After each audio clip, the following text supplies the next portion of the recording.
Oi, pessoal! Bora bater um papo reto sobre finanças básicas, mas sem nenhuma ilusão. A ideia aqui não é falar sobre ficar rico, nem sobre fórmula mágica. É sobre organização financeira a partir de uma realidade que, olha, eu conheço bem. Aquela de quando o dinheiro simplesmente não sobra. Olha, a primeira coisa que a gente tem que botar na cabeça é o seguinte: para quem tem pouco, organização não é um milagre que faz o dinheiro aparecer. É um escudo, uma ferramenta de defesa, de sobrevivência mesmo para a gente reduzir os danos. É sobre se proteger, sabe? Não sobre prosperar do nada magicamente. Então, o nosso caminho vai ser esse aqui, ó.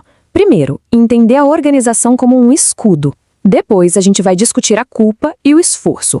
Aí vamos aprender uma tática de emergência para lidar com dívidas, analisar ferramentas que podem ser tanto ajuda quanto armadilha, e no final vamos ver como se constrói uma paz mínima. Bora lá? Então, vamos começar por essa parte. O primeiro passo é a gente mudar a nossa definição sobre o que é organizar dinheiro. Pode esquecer aquela história de planilha para investir. A nossa realidade, a real mesmo, pede outra abordagem.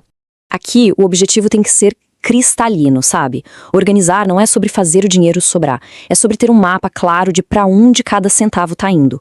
O foco é diminuir o estrago, não em ter lucro. É ter controle, ter consciência, mesmo quando os recursos são mínimos. Trazendo isso para a vida real, o que significa?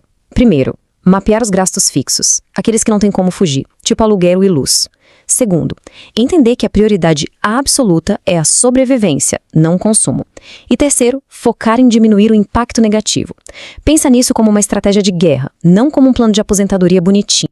Agora a gente chega num ponto que, olha, para mim é o mais crucial de todos, a tal da culpa.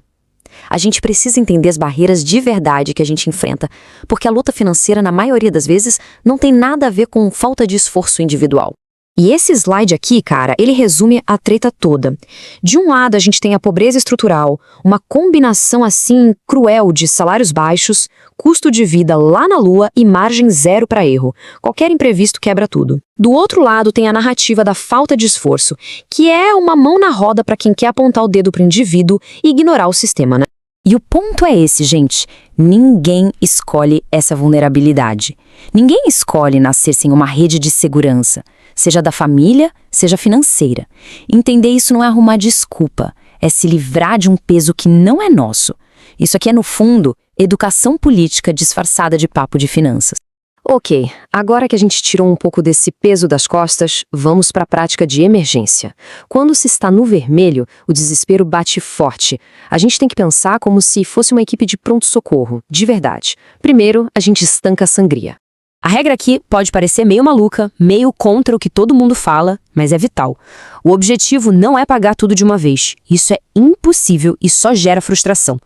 O foco é parar o sangramento, impedir que a dívida cresça. E isso exige uma escolha que, nossa, é difícil pra caramba. Decidir qual dívida vai ser atacada e qual, sinto muito, vai ter que ficar pra depois. É uma triagem mesmo.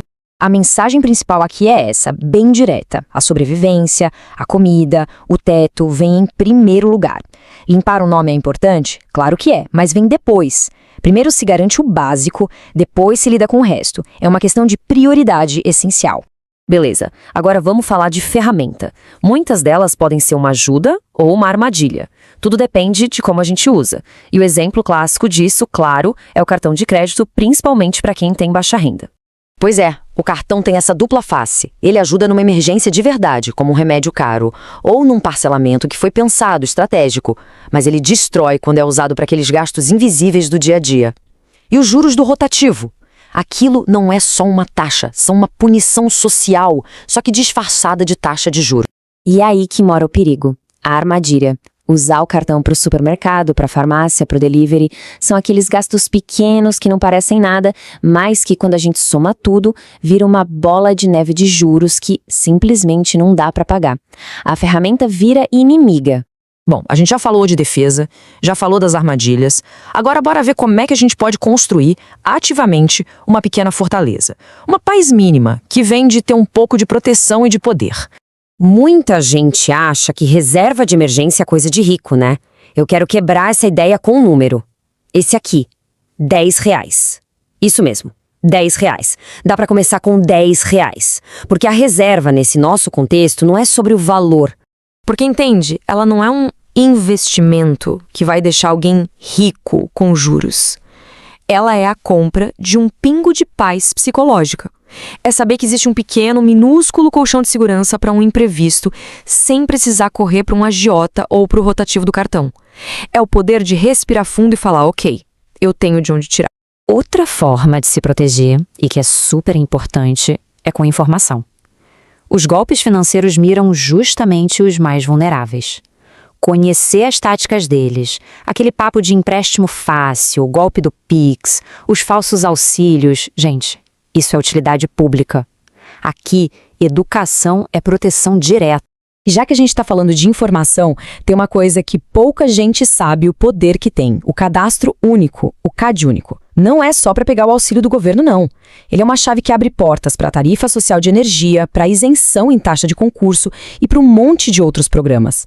Nesse caso, informação é poder, literalmente. E para a gente fechar, eu queria deixar uma pergunta no ar. De tudo isso que a gente conversou, o que foi que deu um estalo? Qual foi a informação que trouxe uma nova perspectiva ou uma ferramenta que pode ser usada agora mesmo? Qual conhecimento dá mais poder hoje para construir esse escudo? Vale a pena pensar nisso. Até a próxima!